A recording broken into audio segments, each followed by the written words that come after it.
처음에 의원들이 당대표, 당 지도부에 정청래 의원 같은 사람 한 명쯤은 네. 최고위원회에 있어야 되는 거 아니냐. 누가 그랬다고요?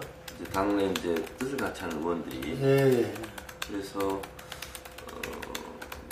내가 나가도 되겠나. 그래서 그러면 한번 여쭤보자. 그래서 원외위원장 포함해서 한 70분 정도한테 여쭤봤어요. 아, 예. 제가 최고위원 나가면 어떨 거 같냐 그랬더니 다들 그 얘기. 정청래 의원 같은 사람, 좀 강력한 사람이 당 지도부에 한 명쯤 있어야 된다. 그리고 평소에 거침없이 옳은 말, 할 말 하지 않느냐. 그래서 그런 사람이 필요하다 지금. 그런 뭐 어떻게 보면 응원, 격려 힘입어서 용기를 냈죠.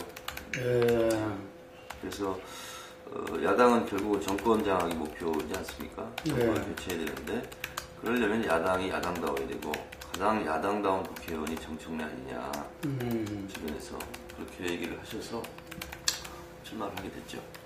일단 김능구 대표는 잘 아실지 모르겠는데 제가 SNS 활용지수에서 전체 경친 중에 1등입니다. 아, 그래요? 네. 활용지수. 네, 국회 사무처에서 네, 아, 국회 사무처에서 발표했네요. 발표하는 게. 그리고 대선 때 SNS 영향력 그 클라우드 지수하는 그 회사가 있거든요. 예. 거기서 1등이 박근혜, 2등이 정청래, 3등이 문재인이었어요. 아, 그래요? 네. 그래서 어떻게 그런 일이? 아니, 저는 2001년 오마이뉴스 시민기자부터 시작해서 인터넷에서 굉장히 많이 활동을 했죠. 그래서 SNS상에서의 인지도, 지명도, 호감도는 타의 추정을 불허하죠, 제가. 아, 그렇습니다. 예. 그렇고요. 그리고 실제로 그 19대, 17대 때도 마찬가지지만 19대 들어서 뭐라 그럴까 여야의 관계, 여야 관계에 있어서 가장 제가 선봉장이 돼서 새누리당 정권과 싸웠죠. 그러니까 19대 들어서 가장 국민들에게 인상적인 사건이라면 아마 첫 번째가 전반기 때 국정원 대선 불법 개입 사건 그거였을 겁니다. 그때도 제가 우리 당 간사로서 국정원 국조특위를 이끌었고 그리고 올해 들어서는 가장 이슈가 됐던 것이 사이버 사찰 문제 아니겠어요? 국감 때. 그 부분도 제가 처음부터 폭로하고 또 리딩해 갔죠. 그런 면에서 봤을 때 청와대의 잘못된 관행이라든가 인사 이런 부분도 끊임없이 제가 지적을 했고 그래서 국정원과 청와대 등 어떻게 보면 싸우기 어려운 상대를 놓고 제가 굽힘없이 지금까지 2년 동안 싸워왔죠.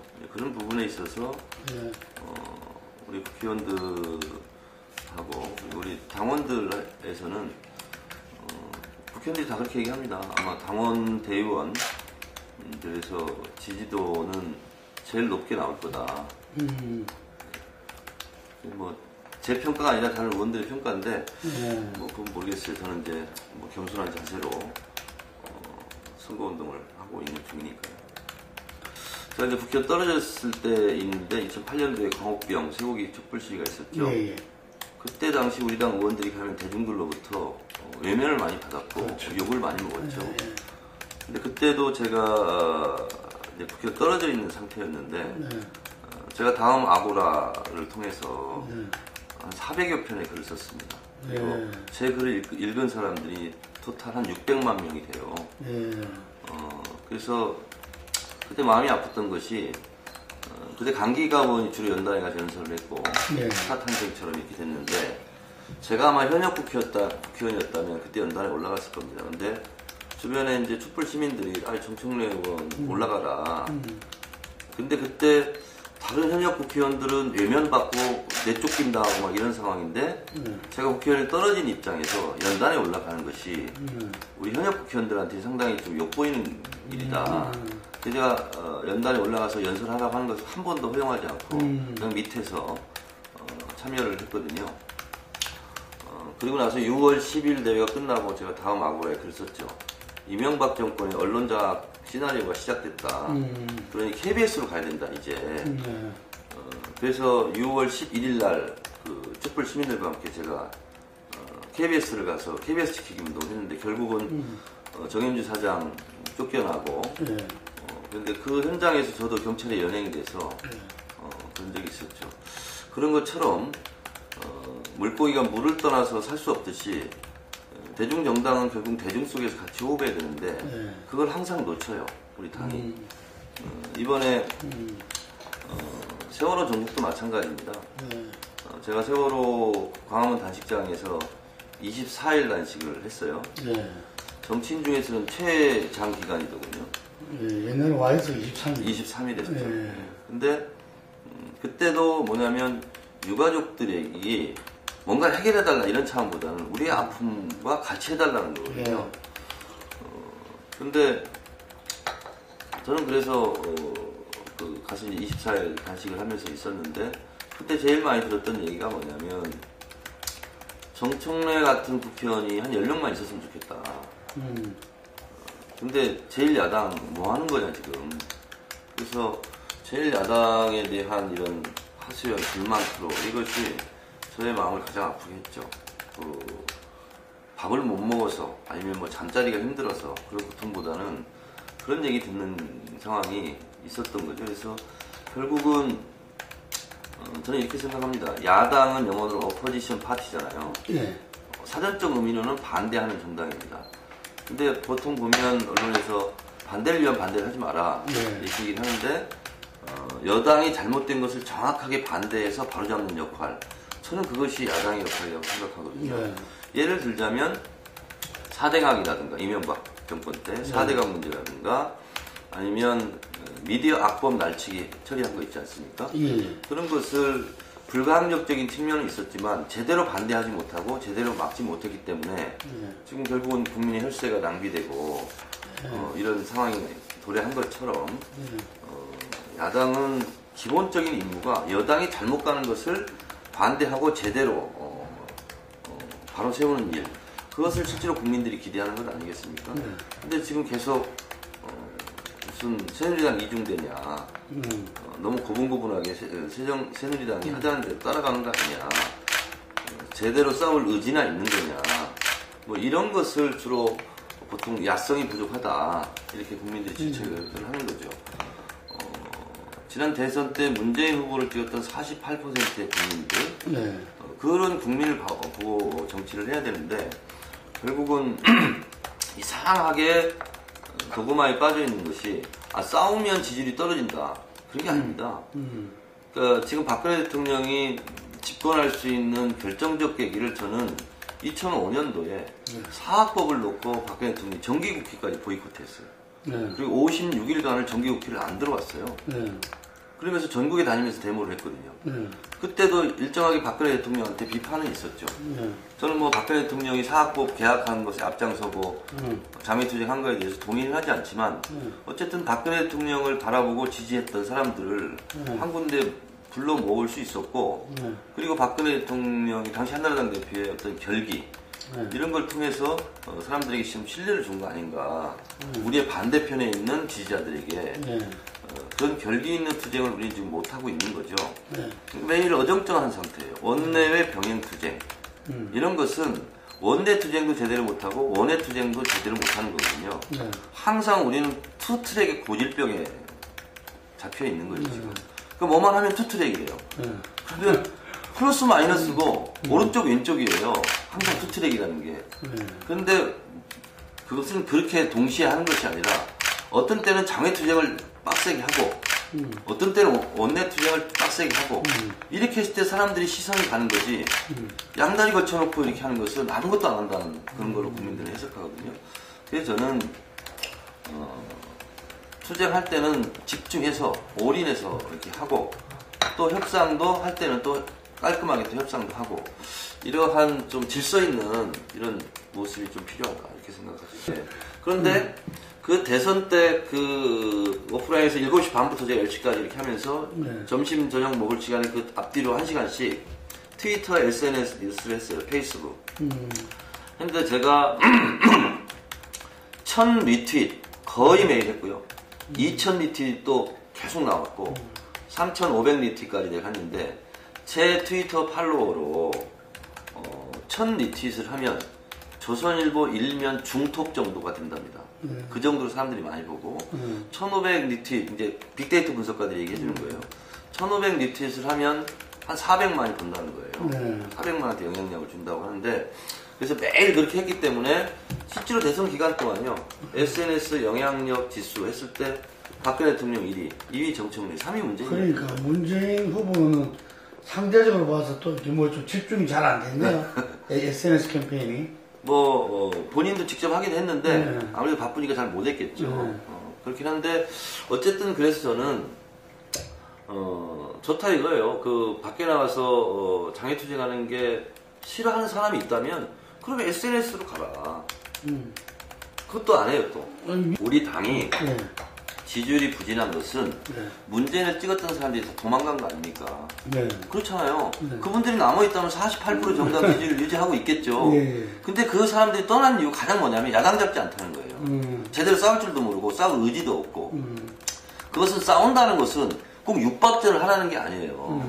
지혜롭게 유능하게 안에서 법도 잘 만들고 법도 잘 지키고 그리고 나쁜 법은 잘 그걸 블로킹도 하고 이렇게 하라는 거지.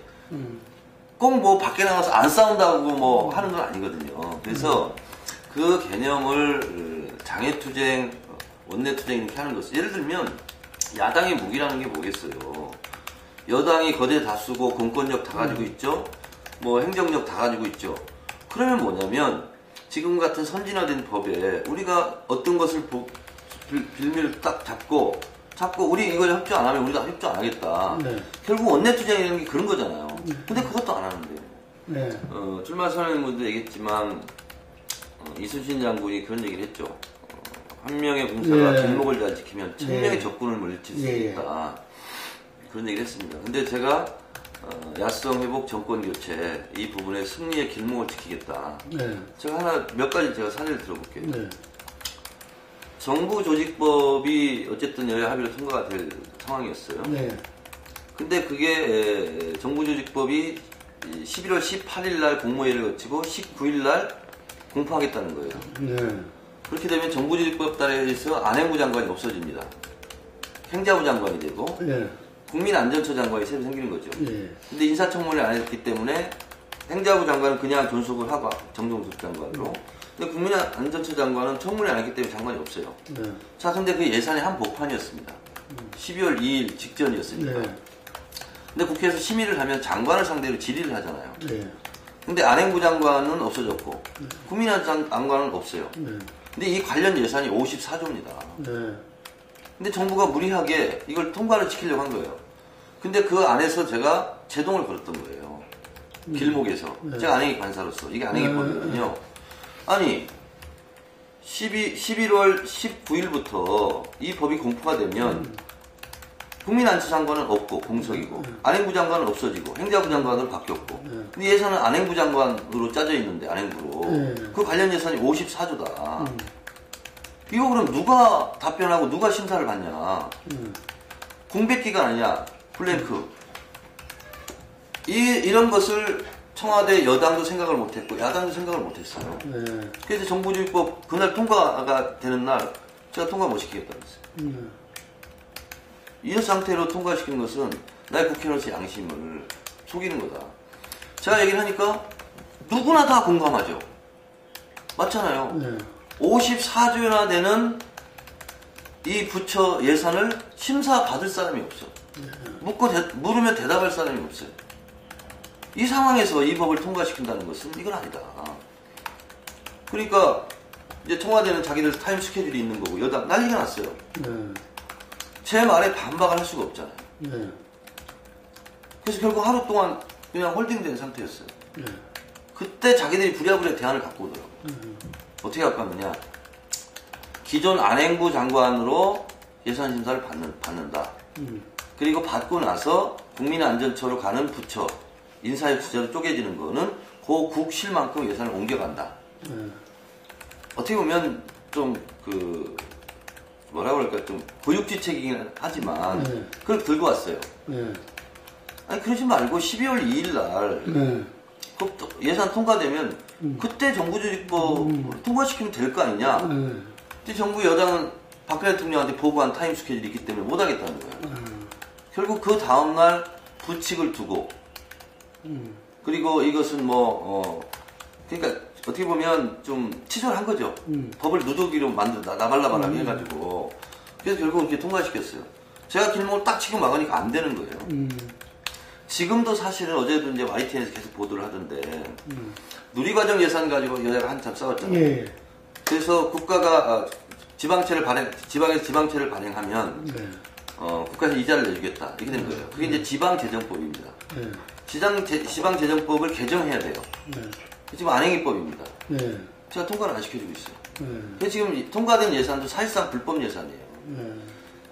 왜냐하면 지방재정법이라 하면 지방재정의 건전화를 목적으로 하고 있어요.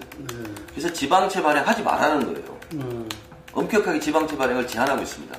첫 번째가 공유재산 조성에 관한 예산, 천재지변 예산, 소방예산, 소방방재예산, 그리고 지방채 차환. 이 네 가지 이외에는 지방예산 부족분 핑계대고 지방채 발행하지 마라 라고 지금 규정하고 있어요.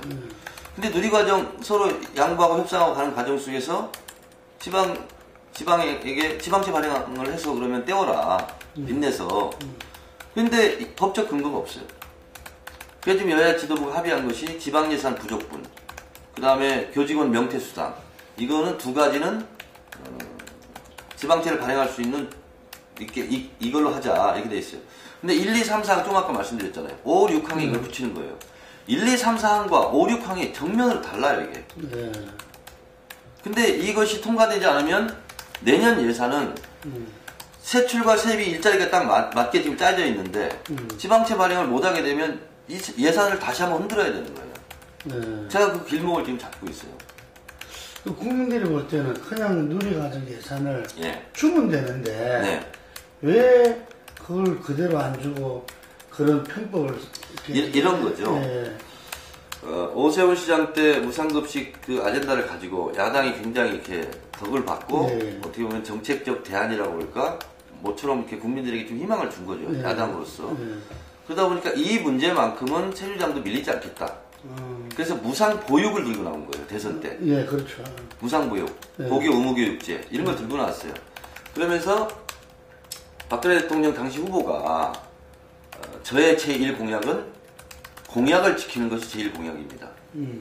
그렇게 해서 무상보육, 고교 의무제 이런 거 들고 나왔어요. 그래요. 근데 이걸 하려고 그랬어요. 생각해 보니 이미 무상급식이라는 이 대세에 이게 붙은 게 되는 거예요. 이걸 하더라도 정부 여당이 공으로 안 가게 생겼거든요. 그러니까 공약을 정면으로 뒤집은 남이 거예요. 해야니까 따라간 걸로 되니까. 그래서 결국 경제민주화나 복지정책 이것도 다 후퇴하고 공약을 다 파기한 것처럼 이 무상보육도 국가 예산을 해봤자 그 공은 야당으로 간다. 이렇게 정치적 계산을 한 것 같아요. 그렇기 때문에 그 공약을 뒤집고 우리는 안 하겠다. 이렇게 된 거예요. 대신 누리과정 예산을 지방에서는 당신들 돈으로 해라. 처음에 국가가 책임지겠다. 국가 완전 책임제로 공약을 했다가 그러면 자연스럽게 무상급식 예산을 못 쓰고 무상보육으로 갈 거 아니냐. 이렇게 정치적 꼼수의 계산을 한 거예요. 근데 지방 교육감들은 아니 우리가 원래 공약한 대로 무상급식 그냥 하겠다. 아니 국가에서 박근혜 대통령이 대선 때 공약했듯이 국가에서 책임지긴다고 해서 왜 지방에 떠넘기냐. 그래서 누리과정 예산 달라. 못 주겠다고 그냥 때를 써버린 거예요. 상당히 후한무치한 거죠. 그러니까 이제 결국은 정부 여당에서 이렇게 때를 쓰니 억지 주장을 하니 야당으로서는 또 타협을 한 거예요 거기다가. 그래서 꼼수가 나온 것이 뭐냐면 대안이 지방채 발행이었어요. 근데 그 지방채 발행을 하려면 법적 근거가 있어야 되지 않습니까? 법적 근거가 지금 마련되지 않은 상태. 그래서 그냥 지방채 발행해서 하는 걸로 하고 국가예산을 통과시켰는데 그 법은 지금 안행해서 제가 지금 길목을 지키고 있는 거예요. 근데 제 논리에 대해서 아무도 논리적 반박을 못 하고 있어요. 못 하면서 아니 정의원 그냥 여야 지도부 했으니까 합의했으니까 좀 통과시켜줘. 안 됩니다. 제가 이렇게 하고 있어요. 그러면 지방재정법의 목적부터 바꿔라. 이 법은, 지방재정법은. 참, 그 대목에서. 네. 간사가 통과 못 시키겠다 하면 못 시키는 겁니까? 그렇습니다. 거기에 대해서 좀 네티즌들이 잘 모르거든요. 예. 그 뭐냐면, 안행위에는 이제 여야 의원들이 있고 간사의원들이 있습니다. 네. 그러니까 법을 올리고 개정안을 올리고 회의를 하려면 안건을 상정해야 되잖아요. 네. 여야 간사가 합의를 해야 돼요. 합의 안 하면 상정할 수가 없다. 이거. 그렇습니다. 네. 그러면 각 상임위에 야당도 한 명씩 다 간사 있을 수밖에 없잖아요.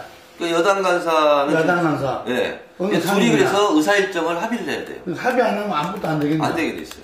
그럼 간사 역할이 굉장히 중요해요. 굉장히 중요합니다. 그래서 어떻게 보면 위원장보다 네. 간사 역할이 더 중요할 수 있어요.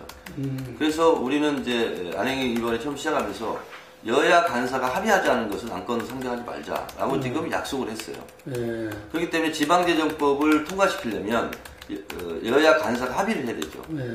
근데 제가 지금 합의를 안 해주고 있어요. 이건 논의할 수 없다. 근데 그 명분이 있으니까. 그렇습니다. 네. 그러려면 길목을 지킨다는 말이 그 그렇습니다. 말씀이네요. 그렇습니다. 예. 네. 그래서 제가 지금 길목을 지키고 있는 거죠. 지금. 길목을 지키니까 야당의 존재감이 생기는 거죠. 그러니까 언론들도 초미의 관심이 이제 좀 있으면 올 거예요. 내년부터 지방채를 발행해서 누리과정 예산을 쓰라고 했는데 지방채를 발행을 못 해요. 네. 그럼 지방 예산 대란이 날 수가 있는 거죠. 네. 째깍째깍 하루하루 지금 다가오고 있어요. 결국은 야당의 역할은 이건 여야가 합의를 했다 할지라도 잘못된 합의거든요. 네. 국회의원은 국민을 보고 정치를 해야 되지 않습니까? 근데 지방재정법 그럼 목적을 잘 바꾸라. 시니컬하게 제가 얘기합니다. 지방재정법은 지방재정의 부실화를 위해서 존재한다. 이렇게 바꾸라. 지방자치단체장들이요 얼마나 많이 유혹을 느끼겠습니까? 지방예산 부족하면 그렇죠. 선심성 예산을 편성해야 되는데 또 빚내서 하고 싶을 거 아닙니까? 네. 그렇기 때문에 지방채를 함부로 발행하지 마라, 남발하지 마라 하고 엄격하게 규제를 해놨는데 지방예산 부족분 그걸 넣어달라는 거예요. 5항에. 그러니까 이건 아닌 거죠. 그렇죠. 그래도 앞으로 나쁜 선례가 예. 법으로 확립이 되는데. 그렇습니다. 예. 그리고 이제 이 새누리당이나 정부에서 주민세, 자동차세를 뭐 100%, 200% 올리겠다고 했어요. 그것도 안행위법입니다. 네. 지방세법. 저희가 지방세를 다 관여하고 있거든요. 네. 안행이기 때문에. 근데 주민세나 자동차세는 이게 서민증세거든요. 네. 그래서 저는 기본적으로 부자들한테 왜 세금 깎아주고 법인세 깎아주냐. 사내 보유금, 사내에서 그냥 여유자금으로 있는 게 700조예요, 지금. 우리나라 기업들이. 네. 그거 좀 풀어서 쓰고 세금 제대로 거두면 되지. 그럼 서민들한테 증세 안 해도 되잖아요. 네. 근데 결국은 주민세도 이것도 꼼수예요. 법으로 지금 10,000원까지 받게 돼 있습니다. 법으로. 네. 그런데 지자체에서 조례로 액수는 정하게 돼 있어요. 10,000원 한도 내에서. 네. 근데 전국 지자체에서 주민세를 평균 걷는 액수를 보니까 4,620원이에요. 네. 그러면 100% 2배 올릴 수 있어요. 자기들이 조례를 정해서. 네. 4,600, 10,000원까지 받으면 100% 인상 효과가 있잖아요. 못해, 안 해요. 다음 선거 때 떨어질까봐. 네. 이게 이게 시군구세거든요. 네. 이게 자기들이 못해요. 그러니까 국회를 상대로 국회에서 법을 10,000원 이상 받게 해달라. 10,000원 이하는 못 받게. 그러면 국회 핑계대고 자기들이 올릴 수 있다. 네. 그래서 10,000원에서 20,000원까지 받는 개정안을 해달라. 하고 지금 정부도 요구하고 있어요. 왜 그러냐면 정부는 돈이 없으니까 지방에 보조를 많이 못 해주니까 아까 그 누리과정은 지방채 발행해서 해결을 하는 것처럼 야 주민세 올려서 좀 써 이렇게 되는 거예요. 네. 근데 주민세도 지금 이미 2배로 올릴 수 있는 거래요. 근데 자기들이 무서워서 못 올려요. 그리고 국회에서 법을 10,000원 이상 20,000원까지 받으라면 우리는 정말요 안 올리고 싶었거든요. 근데 국회에서 이렇게 강제로 막 법을 조정해가지고 우리가 법을 지켜야 되거든요. 그러니까 10,000원 이상 15,000원 내세요. 이렇게 되는 거예요. 국회 핑계 내려고. 그건 기본적으로 안 된다. 2배로 인상 본인들이 노력해서 조례로 구의회 조례, 시의회 조례 다 할 수 있는 거를 본인들이 거들 노력을 하지 않고 무서워서 국회로 떠넘기냐. 안 된다. 이제 이 헌법재판소 판결 좀 얘기하기 전에 이런 겁니다. 국회의원 특권 내려놓기만 하면서 재산깎기 한다는 거예요. 네. 국회의원 면책특권을 폐지하자. 근데 이것도 면책특권의 취지 정신을 제대로 이해를 못한 거예요. 왜냐하면 86년도에 그때 유승환 국회의원이라고 우리나라 국시는 반공이 아니라 통일해야 한다. 네. 라는 걸 본회의에서 발언했어요. 네. 근데 그냥 국가보안법 위반을 구속을 시켜버렸어요. 네. 그렇기 때문에 야당 국회의원들이 두려워서 말 못하는 것을 두려움없이 얘기해라. 어떤 상황도. 그래서 의회 내에서의 발언권 강화를 위해서 면책특권이 나온 거거든요. 왜냐면 국회의원이 말하는 쪽쪽 다 명예훼손이 다 발생하는. 해외는 어떻습니까? 해외도 그렇습니다. 면책특권 있습니다. 다 있습니까? 그러니까 뭐냐면 국회의원이 의회에서 발언을 하면은요, 때로는 본인들이 생각할 때 명예훼손 발언이 상당히 많죠. 네. 삼성 이건희 비판하고 뭐 정몽구 회장 비판하면 그 족족 다 명예훼손이 다 걸릴 수밖에 없어요. 네. 근데 의회 내에서 발언은 형사 책임을 묻지 않는다. 네. 이 발언이 있기 때문에 시원하게 다 말들 하는 겁니다. 네. 이게 특권이 아니에요. 제대로 된 발할 자유를 보장하기 위해서 면책특권이 들었는데 아니 그걸 가지고도 제살 깎아먹기로 면책특권 없애자 그러면 국회의원들 아무 발언 못합니다. 하루에 수십 건씩 명예훼손으로 걸릴 텐데. 그래서 그거는 잘못된 주장이에요. 마찬가지로 헌법재판소는 유월항쟁의 산물입니다. 네. 그리고 함부로 정당 해산을 하지 마라. 심판을 통해서 해라. 근데 이것이 지금 어떻게 보면 정당을 보호해야 될 기관이 네. 정당을 없애버린 거죠, 지금. 예. 국회나 정당이 해산된 사례는 이번까지 4번입니다. 5.16 쿠데타로 인해서 정당이 해산됐죠. 예. 그리고 유신헌법으로 정당이 해산되고 국회가 해산됐죠. 12.12 쿠데타로. 예. 이것은 다 법적인 심판과 절차를 거치지 않고 국회가 해산되거나 정당이 해산된 거예요. 그렇기 때문에 정당 해산을 함부로 하지 마라. 권력이. 그래서 헌법재판소에 두고 심판을 통해서 해산할 수 있게 한 거거든요. 그래서 정당을 보호하자는 취지였는데 이번에 그냥 해산을 이렇게 해버렸죠. 그래서 헌법재판소 탄생에 출범의 취지와는 다른 결정을 한 거죠. 그러니까 저는 계속 밝히고 있지만 진보당의 정치 노선에 동의하지 않아요. 저는. 대중정당은 그렇게 가면 안 된다. 그리고 헌법이 보장하고 있는 정당으로서 제도권의 정당에 들어왔으면 밖에서 무슨 게릴라 하듯이 게릴라 투쟁하듯이 하는 것은 잘못됐다. 그래서 진보당 노선에 대해서는 굉장히 비판적이에요. 그건 그거더라 할지라도 이렇게 폭력적으로 정당을 해산하는 것은 이건 있을 수 없는 일이다. 더 심각한 문제다라고 생각하는데 김희수 재판관 반대 의견 낸 한 분이 주장의 핵심은 이겁니다. 헌재가 일반화에 대한 오류를 했다. 일반화의 오류다. 그러니까 예를 들면 이런 거하고 똑같은 거죠. 노란머리 물들인 애가 물들인 학생이 자전거를 훔쳤어요. 그건 그 노란 물을 들였을 뿐이에요. 근데 노란 머리로 염색한 애들은 다 자전거 절도사범처럼 치고 가가지고 경찰이 그냥 신분증 확인 뭐 하든 안 하고 다 노란머리 학생들은 너 자전거 훔쳤지 하고 다 잡아들이는 거하고 똑같은 거예요. 일반화에 대한 오류가 특정한 어떤 사안을 가지고 전체 보편화시키는 거 아니겠습니까? 일반화시키는 거. 마찬가지로 이석기 의원은 10만 진보 당원 중에 한 명일 뿐이에요. 그리고 이 사람이 세력이 있다 없다? 뭐 그럴 수 있겠죠. 이석기 의원이 잘못됐어요. 그것은 특정한 하나의 사안이거든요. 이걸 일반화해서 진보당 전체를 이석기화 한 거죠. 대단히 잘못된 거고요. 그리고 법원에서도 내란 음모는 아니다. 무죄.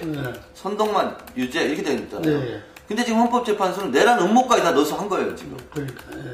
굉장히 잘못된 거죠. 그러니까 이게 보면 헌법재판소가 지금 대한민국 법원의 판단을 존중하지 않은 거죠. 예. 그러니까 대한민국이 법치국가이거든요. 그리고 모든 것은 법적 조항, 근거에 따라서 해야 되거든요. 그리고 법이라는 것은 기본적으로 도덕과 양심의 최소한이잖아요. 이 최소한이라는 것은 뭐냐면 이거 법조항이 없는 부분은 이 법으로서 단죄할 수 없다. 처벌할 수 없다. 이런 뜻이잖아요. 도덕과 양심이 이만큼이고 법은 그 중에서 적어도 요 정도는 지켜야 돼. 이걸 안 지키면 벌 받아. 이거 아니겠습니까? 이 조항이 없는 것은 어쩔 수 없는 거예요. 그렇기 때문에 이 조항이 있지 않고서는 그렇게 결정할 수가 없는 거예요. 그러니까 헌법재판소가 어떻게 보면 최고의 사법기관인데 법의 기본 적용 원칙을 모르고 지금 한 거죠. 뭐 저는 그분들의 주장에 대해서 그분들이 생각할 때는 뭐 저는 이해를 합니다. 그렇게 어떻게 보면 그분들도 당을 걱정해서 네. 하는 정치 행위니까요. 그래서 그분들의 뜻을 저는 존중합니다. 그러나 저는 동의하지는 않아요. 왜냐하면 어느 누구라도 출마할 권리가 있어요. 근데 그것을 본인 스스로 그건 출마자가 판단할 문제이지 누가 나서서 너는 출마하지 마. 너는 안 돼. 이거는 아니라고 저는 봅니다. 그래서 누구라도 출마할 수 있고 누구라도 당원들의 뜻을 물어서 실력을 겨루고 거기서 당선자도 나오고 낙선자도 나오는 거 아니겠습니까? 예를 들어서 마포울 우리 지역구에 당신은 국회의원에 나오지 마. 왜냐하면 극심한 혼란이 예상돼. 그러면 그게 맞는 건가요? 민주주의 참정권에 대한 침해죠. 저는 그것이 그래서 어느 선거에서도요, 누구는 나오지 마가 이슈가 되는, 어떻게 보면 코미디 같은 현상이죠, 지금. 지금 당을 어떻게 하면 지지율을 끌어올릴래? 아니면, SNS 스마트 정당으로 어떻게 갈래? 공천제도는 어떻게 개혁할래? 이런 걸 가지고 지금 토론해야 될 시기에, 누구는 나오지 마, 누구는 나와. 이거는 아닌 거죠. 저는 절대로 말로 하지 않습니다. 실천적 대안이 있고 우리가 할 수 있는 것만 저는 공약합니다. 자, 예를 들면 이런 거죠. 여기 질문지가 있던데 거기랑 뭉뚱그려서 얘기를 할게요. 지금 어떻게 보면 새누리당은 뭐 영남당, 새정치민주당, 호남당 뭐 이렇게 뭐 사실력을 떠나 이렇게 치고를 받고 있지 않습니까? 근데 새누리당을 위해서도 그렇고 우리 당을 위해서도 전국정당화는 필요한 거잖아요. 뭘 위해서? 정권 교체를 위해서, 집권을 위해서. 자, 그래서 취약 지역에서의 지지율 10% 상승은 그렇지 않은 지역에서의 20% 지지율과 똑같은 거예요. 자, 그런데 보세요. 영남과 강원에 우리가 지역구 구석이 거의 없잖아요. 그러니까 어떻게 보면 그 사람들이 희망이 없어요. 지역위원회라든가 당원들이. 그럼 이분들이 뛸 수 있는 모티베이션, 동기부여를 어떻게 할 거냐. 그래서 제가 뭐라고 얘기했냐면, 열심히 뛰시라. 근데 정계특위에서 저는 석패율제도가 도입됐으면 좋겠어요. 석패율제도. 그래서 지금 독일과 일본은 지역구 후보와 비례대표 후보를 동시에 입후보합니다. 중복 입후보를 가능합니다. 우리가 그게 안 돼요. 그래서 석패율제도가 도입되려면 중복 입후보가 가능해야 되거든요. 그래서 정계특위에서 합의해서 선거법을 개정할 사안입니다. 자, 그런데 이제 이것은 될지 안 될지 모르는 거잖아요. 그래서 예를 들면 부산에서 열심히 지역구를 나왔는데 떨어졌어요. 근데 가장 아깝게 떨어진 사람 한 명은 비례대표를 주자는 게 석패율제도 아닙니까? 근데 이건 정계특위에서 합의할 부분이기 때문에 될지 안 될지 모르는 거잖아요. 저는 그것은 공약을 안 합니다. 그런 걸. 그게 가장 좋은 제도지만 왜 그건 내 영역을 벗어났기 때문에. 그러나 새정치민주연합 최고위원회에서 결정하면 바로 실천이 가능한 부분이 있습니다. 그게 뭐냐?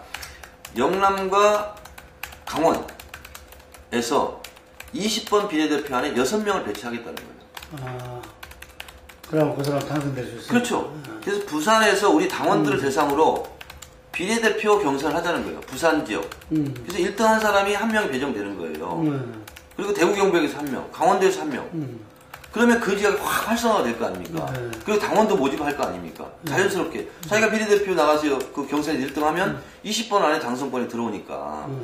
그래서 저는 비례대표 20번 안에 6명을 넣겠다는 것은 우리 당 최고위원회에서 결정하면 바로 시행할 수 있는 거예요.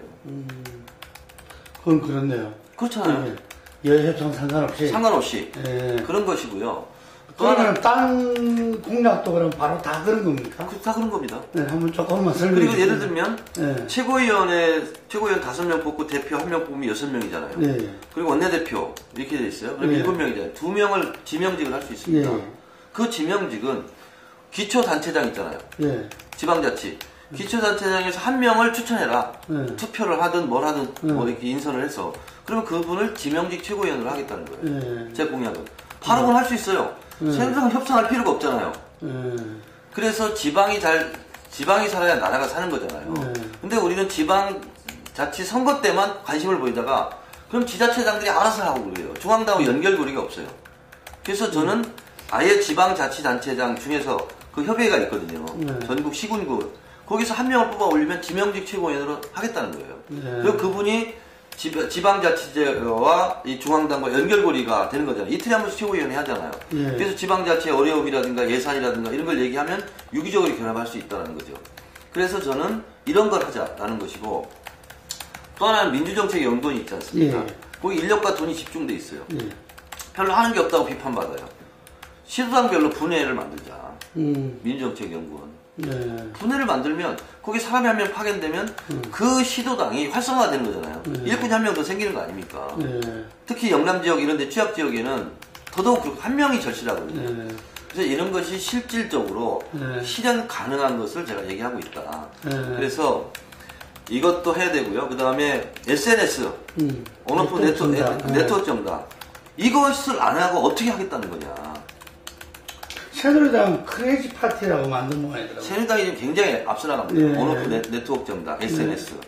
근데 적어도 차타공인, 그래도 대한민국 정치인 중에서 SNS 활용 지수가 1등이고, SNS는 누구보다 잘할 수 있고, 그리고 오바마의 SNS 전략을 제가 다 깨고 있고, 우리 당도 그걸 하자는 거예요. 그래서 열린 정당을 만들고, 아까 취약지역 그런 제도를 통해서 전국 정당을 만들고, 그래서 열린 정당, 전국 정당이 돼야 집권에 대한 가능성이 높아지고, 취약지역에서의 지지율도 올라갈 거 아니냐. 그래서 이런 것을 통해서 당을 저는 한번 확 뒤집어 놓겠다. 그래야 바다도 태풍이 불어서 한번 뒤집어 놔야 플랑크톤도 잘 살고 거기에 고기들이 몰려들잖아요. 정당을 한번 뒤집어서 확 시선을 집중시키고 국민들이 이 야당에서 뭐 하고 있는지를 알 거 아니에요, 일단. 그래서 밥상을 걷어 차자는 것이 아니라 밥상에 좋은 반찬들을 올려놓겠다. 저는 그 문건에 나와 있는 내용이 사실인지 아닌지 저는 잘 모르겠어요. 뭐 그럴 수도 있고 안 그럴 수도 있고. 근데 확인하지 않았기 때문에. 근데 문제는 분명한 것은 이런 문제가 불거지는 게 결국은 뭐냐? 인사 문제거든요. 인사 문제예요. 왜냐하면 저희가 실세고 셀 것 같으니까 내가 인사 부탁을 해도 될 것 같고 뭐 이런 인사 문제인데 공적 인사 시스템이 무너졌다. 그것만 분명한 것 같다. 라는 거예요. 그래서 공적인 이 인사 관련 이 부처 이런 데에서 실제로 공정하게 인사를 하면 이런 문제가 불거지지 않는데 그런 공적 인사 시스템의 붕괴로 인한 나쁜 바이러스가 지금 침투했다. 저는 이렇게 보고 있어요. 근데 이 문제는요. 더군다나 대통령 주변 인사들 간의 이런 루머, 풍문 뭐 이런 거지 않습니까? 이것은 절대로 사그라들지 않습니다. 어떻게 되느냐. 이럴 때야말로 야당의 힘을 빌려야 되는 거예요. 야당이 얘기하는 부분에서 다 응해요. 그 야당이 우리가 다 조사해보니까 별거 아니네. 라고 말해줘야 국민들이 믿습니다. 그러니까 이 정윤의 이 파동 관련해서 국민들이 64%가 검찰 수사를 신뢰하지 않아요. 그렇죠. 그러니까 검찰이 아무리 수사를 잘했다 쳐요. 안 믿어주는데요, 국민들이. 그렇기 때문에 야당이 윤영이 소집하는데 왜 안 합니까? 저 뭐 있는 거 아니야, 더? 편기는 거 아니야? 이런 인상을 주거든요. 특검 그냥 해버려요. 그러지 않고서는 이 문제가 해결되지 않고 인터넷상에서는 계속 이 문제가 박근혜 대통령 퇴임 때까지 계속 회자가 될 것이다. 이거는 뭐 통진당 해사 이런 충격요법 뭐 이런 걸 써도 순간은 그럴 수 있지만 결국은 굉장히 길게 갈 사안이고 이것은 굉장히 박근혜 대통령 지지율 하락에 최고의 역할을 할 것이다. 저는 안 믿으실지 모르겠지만 좀 카메라 좀 굉장히 마음이 여린 사람입니다. 초등학교 때부터 고등학교 때까지 저는 문예반만 했어요. 그래서 어떻게 보면 원래는 성격상 수준도 많이 타고 낯도 많이 가리고 이렇게 합니다. 근데 정치를 하다 보니까 강경한 얼굴 표정만 화면에 주로 많이 나갑니다. 부드럽고 뭐 이렇게 얘기할 때는 뉴스가 아닌 거죠, 그건. 그러다 보니까 실제로 이번에 지역에도 저희 마포구에서는 뭐 이미 그냥 소탈한 이웃집 뭐 아저씨, 오빠처럼 이제 생각을 하시는데 지역을 다니다 보니까 제일 많이 듣는 얘기가 정 의원님 이렇게 자주 웃는 사람인지 몰랐어요. 웃는 모습은 안 나가는 거죠. 이것도 일종의 이제 뭐 제 잘못일 수 있는 건데 어쨌든 저도 알고 보면 부드러운 남자입니다. 네. 우리가 이루어야 될 공동의 꿈, 목표 이런 뜻을 가진 영어가 슬로건이라고 합니다. 저희 슬로건은 야성 회복, 정권 교체 이렇게 정했습니다. 그리고 그걸 위해서 최고위원회 나왔습니다. 근데 그런 공동의 꿈, 목표를 실현하는 수단과 방법을 정리한 것이 캐치플레이즈라고 하는데 야당답게 정청래, 거침없이 정청래. 이것이 저의 캐치플레이즈입니다. 그러니까 제가 야당다운 야당을 만들고 거침없이 할 말을 하는 그런 정치인인 것처럼 최고위원회에서도 그렇게 활동을 하겠다. 그래서 당의 역동적 에너지를 불러일으키는 승리의 전사가 되겠다. 라고 제 포부를 밝힙니다. 네, 수고하셨습니다. 네, 수고하셨습니다.